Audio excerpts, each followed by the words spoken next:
Here's a little piece of advice for anybody who is climbing in the media world. You have to account for the likelihood that your success is ephemeral, meaning that you will be up, down, in demand, ignored. Do you want to know the common ingredient to someone who has more success than failure?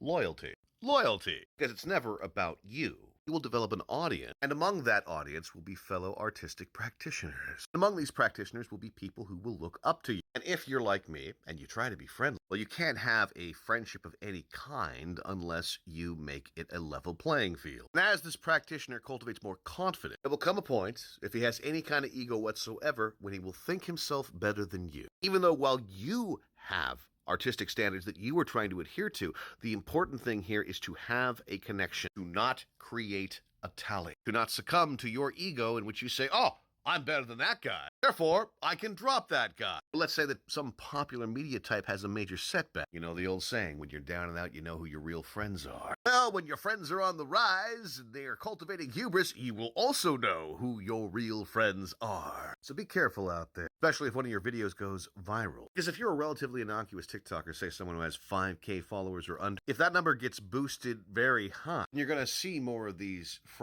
fellow practitioner type, and they may get what they want from you before they drop you. This has happened a number of times to me here on TikTok, and it has also happened repeatedly to me in my non-TikTok life. And the thing that hurts most of all is that my intentions are always sincere. Performance bits may be completely insane and theatrical. If I am including you in my life or my art, I absolutely fucking mean it. That's a ride or die loyalty that may be a little old-fashioned. That's the only way I roll. It seems the only honest way to deal with this predicament. It helps that I am not a competitive person. I'm too busy being competitive with myself. But because this continues to happen to me, and it continues to happen to other people here on TikTok, I am trying to restore my faith in humanity by maybe stepping away from here a little bit, trying to restore my faith that people are interested in me as opposed to what I can give them. Maybe I'm not as much of a reformed people pleaser as I'd like to think.